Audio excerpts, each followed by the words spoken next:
UN 영어뉴스 The Muddy History of Brown Windsor Soup Considered an appetizer of choice for British royalty for centuries, Brown Windsor Soup has long held a peculiar role in the national psyche, and it likely never existed at all. With the exception of the recently announced coronation quiche, the menu for King Charles III's big day banquet has yet to be made public, but the smart money says it will not kick off with a steaming bowl of Brown Windsor Soup.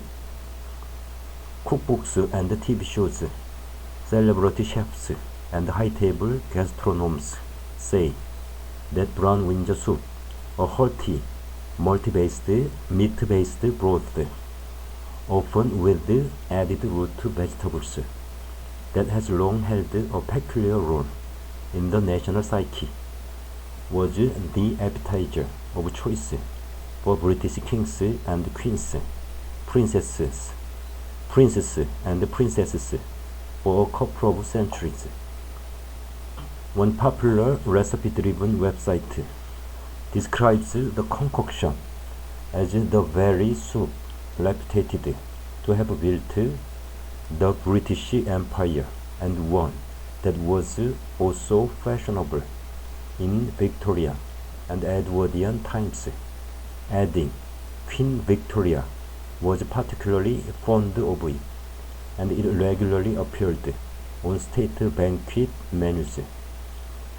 A history blog, meanwhile, claims that in 1918, during World War I, the British royal family dumped their name of Saxo-Coburg-Gotha for that of the Dunhude dish, rather than for the Thameside town that is home to the 11th century royal residence of Windsor Castle, in a bid to fend off anti-German sentiment.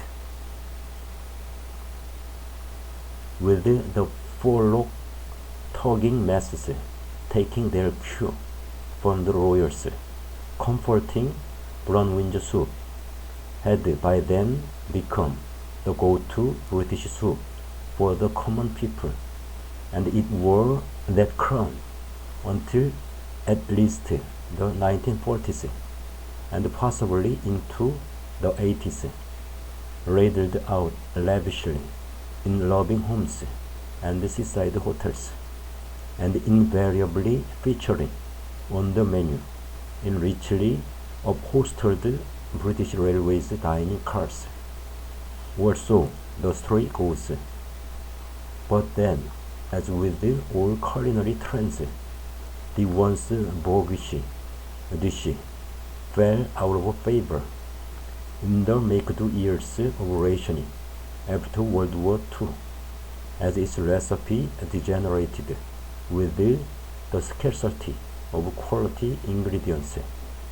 Brown Windsor Soup came to be seen as an unappetizing slop of pureed leftovers and cheap gravy granules, and only fit for Cinderella days, boarding houses, and penny-pinching minor schools. Queen Victoria at the Guildhall Banquet, London, 1837, by artist W. Lake.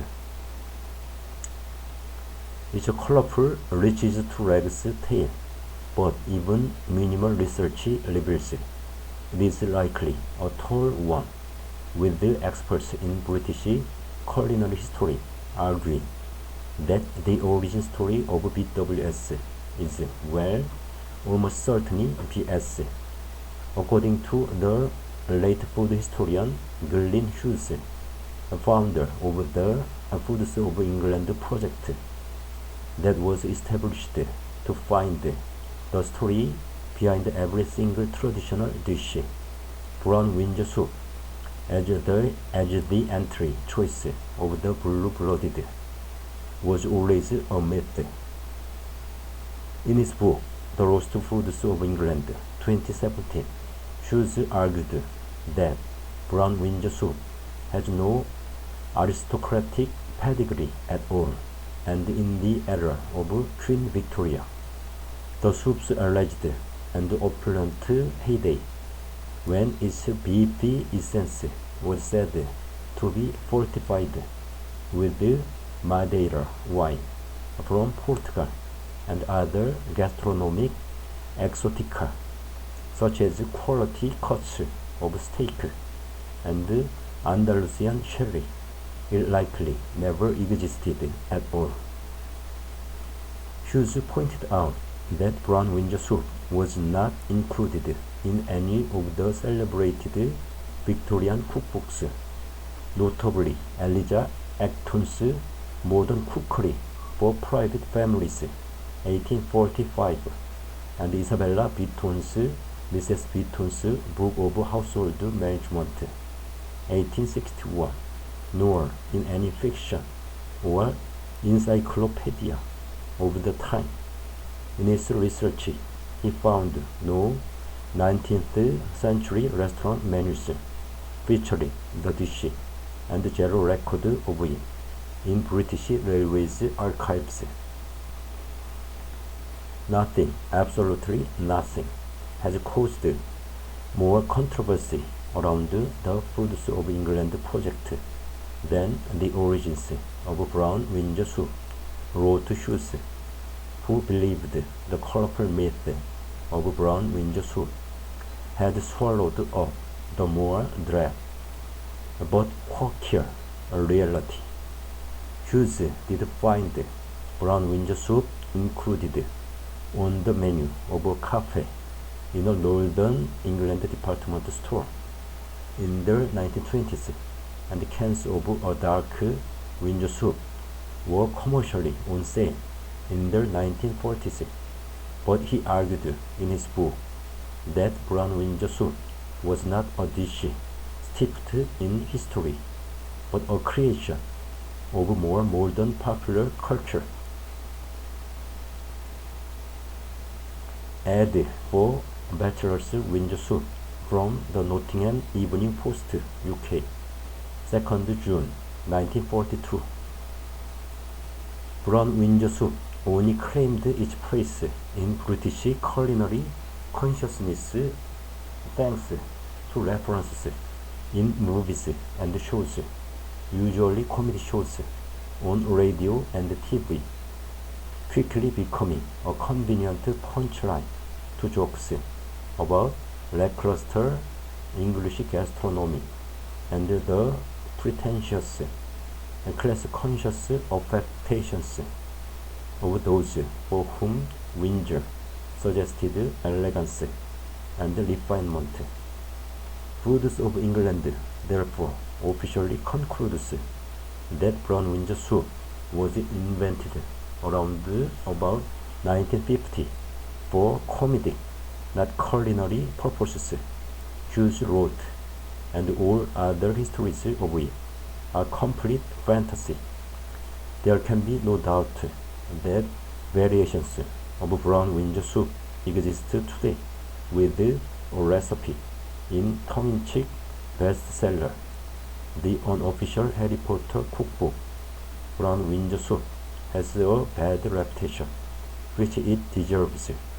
It's hardly fit for human consumption, and a more legal version using sirloin steak and Madeira in the unofficial Downton Abbey cookbook.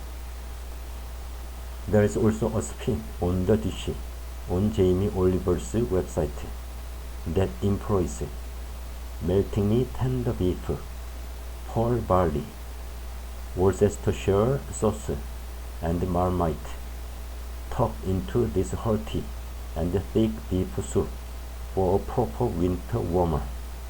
And Michelin-starred chef Tom Kerridge included his Brown Windsor Soup in a celebratory menu created for the late Queen's 90th birthday in 2016. British writer Lindsay Barham, meanwhile, believes Brown Windsor Soup was a forebear of the ubiquitous brown soup that was largely responsible for giving British soups a bad name, and the dish is almost extinct now. She argues, however, that made properly it is rich and sustaining, rather like liquid stew. And she includes the recipe for a good one in a popular book, A Celebration of Soup. So what really came first, the myth or the soup? And how did the monarchy get dragged into the mix? If there is one place where it would surely appear on posh restaurant and the traditional pub menus, that would be Windsor itself, which is one of England's most touristed spots, but a mini walking tour of the many culinary choices surrounding the massive grey stone castle proves fruitless. Brown Windsor Soup had become the go-to British soup. The menu at the Royal Windsor Pub, which nestles in the shadow of the castle's imposing keep, includes no soups at all, but contemporary appetizers such as glazed chicken skewers, crispy coated white bait, and vegetable gyoza.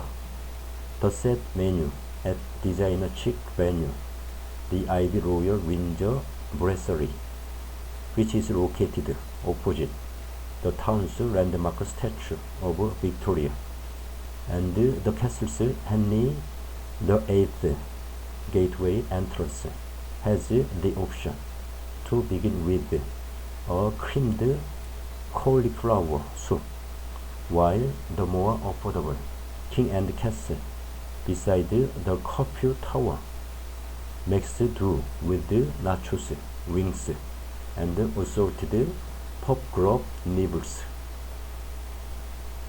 Brown Windsor Soup has nothing to do with the royalty at all, said Mark Meltonville, a food historian who has acted as a consultant to the UK's Historic Royal Palaces charity that manages a number of the UK's unoccupied royal residences, including Hampton Court Palace, just a few miles downriver. There were a couple of Windsor soups in the 19th century, and there were also brown soups. The brown soups of the Victorians were really good beef broths. The soups using Windsor in their names were white soups. However, with the first being a creation of Henderson William Brand, chef to King George IV, who preceded Victoria on the throne, and the inventor of what would become A1 sauce. In 1834, Brand published a cookbook containing a recipe for vermicelli soup a la Windsor that employed white meat and noodles. 11 years later, in his influential tome, The Modern Cook, British-Italian Charles Elme Francatelli, who was Victoria's head chef from 1840 to 1842, cooked up calf's feet soup a la Windsor, its pale hue resulting from the ample addition of cream, chicken, white wine, and macaroni. Then Meltonville continues, in the 20th century, The two descriptors, Windsor and Brown, were inexplicably welded together to create the name of a soup that had previously not existed. The result proved less palatable than either. Brown Windsor Soup was a luxury personal hygiene product that was popular in the 19th century. So where did the name Brown Windsor Soup come from? One school of thought has it that the confusion derived from Brown Windsor Soup, a luxury personal hygiene product. Soap, a luxury personal hygiene product that was popular in 19th century high society, with Victoria said to be a fan, and Napoleon before her, and Winston Churchill sometime after. Surrealist comic Spike Milligan was one of the first to see the comedy potential of Brown Windsor Soup. It seems with it used more than once as the butt of jokes in The Goon Show, a BBC radio program much loved coincidentally by the young Prince Charles in the 1950s. Countless others have run with the gag since then, with Brown Windsor Soup taking a walk-on role in everything from Hancock's Half Hour and multiple carry-on films to television's Longfall of the Bailey and their 2021 BBC series Around the World in 80 Days, among others. Having been so totally embraced by British popular culture for decades, Hughes argued that a form of mass hallucination had come to pass with many people's personal memories of the soup being false, and yet a huge number of British folk insist they remember the soup frequently with shivers of dread, but also occasionally with nostalgic affection. Writing in the Mail on Sunday newspaper in 2010, columnist Peter Hitchens recalled being offered a meal on a train between York and London sometime in the late 1970s.